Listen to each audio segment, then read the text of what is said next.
और ये last 4 sentences, he tried all possible means to achieve his goal, किस तरह करेंगे इसे? he tried all, देखिए क्या लिखा है, उसने कोशिश पूरी की, मतलब उसने कोशिश नहीं की ऐसा नहीं है ना, यही है ना, उसने पूरी कोशिश की, ठीक है, मतलब उसने कुछ भी नहीं छोड़ा कोशिश करने के लिए। तो क्या करेंगे?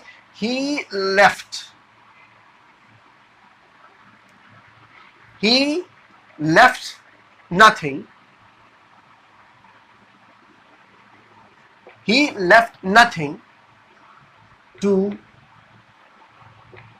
achieve his goal. ओके, बहुत सिंपल है। he tried all possible means to achieve his goal। देखिए ये सेम है, to achieve his goal, यहां चेंज करना है। tried all possible means का मीनिंग यहां क्या आ गया? left nothing, उसने कुछ भी नहीं छोड़ा अपने मकसद को पूरा करने के लिए। he tried all possible means मतलब उसने कुछ भी नहीं छोड़ा, he left nothing to achieve his goal।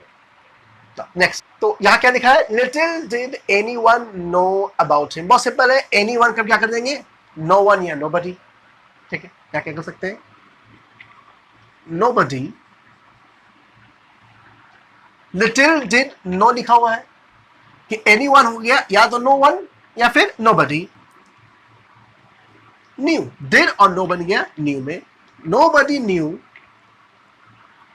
much about him।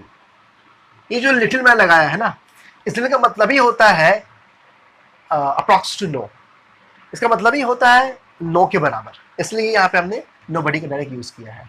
little did anybody know about him हो गया nobody knew much about him, मतलब कोई नहीं जानता उसके बारे में। अब देखिए, he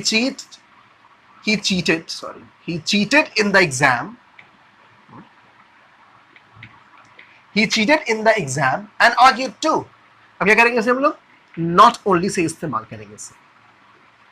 जब आप देखेंगे and वर्ड का यूज किया गया, फिर साथ में टू लगा दिया गया, ठीक है, या and यूज ही किया गया, एक इंसान ने 2 एक्शन साथ किया है, चीट भी किया, आर्ग्यू भी किया है, ये जो फॉर्मेशन है कंजंक्शन का, जहां एक साथ 2 एक्शन किया जा रहा है, आप इस तरह करेंगे। नॉट ओनली के साथ आप डिड लगा दीजिए पहले यहाँ पे, नॉट ओनली डिड, ये सेम फॉर्मेशन है, नो सूनर डिड, आपने देखा था नो सूनर डिड, लगभग सेम है। नॉट ओनली डिड, अब यहां से लगाएंगे ही, डिड लग गया, ये वो फर्स्ट आ जाएगा। Not only did he cheat in the exam, फिर बट ऑल्सो आर्ग्यूड, इसमें से फिर ये टू हट जाएगा, क्योंकि हमने लगा दिया है नॉट ओनली बट ऑल्सो, ये एंड और टू की जगह पे नॉट ओनली बट ऑल्सो का यूज कर लिया हम लोगों ने, इसलिए दोनों हट जाएगा। तो नॉट ओनली डिड, याद रहे नॉट ओनली डिड, जब आप शुरू करेंगे नॉट ओनली से नॉट लगाएंगे, अगर आप शुरू करें नॉट ओनली से आप डिड का यूज करेंगे और ये वर्ब फर्स्ट हो जाएगा। Not only did he cheat in the exam but also argued. अब देखते हैं क्वेश्चन नंबर 20, ठीक है, देखिए, I always lay plans without failure। आप शुरू करेंगे इसको नेवर से, क्योंकि ये सेंटेंस प्रेजेंट टेंस है, ले प्रेजेंट वर्ब है, इसलिए हम यहाँ पे क्या यूज करेंगे? I ले है, I के साथ डू लगता है, never do I।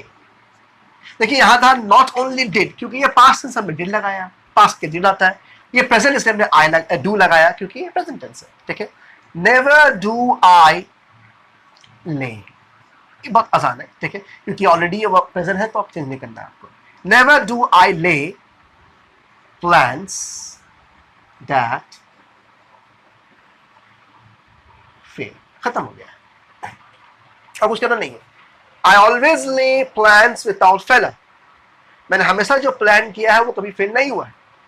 Never do I ले प्लान्स दैट फेल, मैंने ऐसा कोई प्लान नहीं लिया जो फेल हो जाए, ठीक है, मीनिंग सेम है, लेकिन आपको शुरू किससे किया? Never say. नेवर के बाद डू अब लगाना है, याद रखना आपको है, डू अब में डू हो सकता है, डज हो सकता है और डिड भी हो सकता है।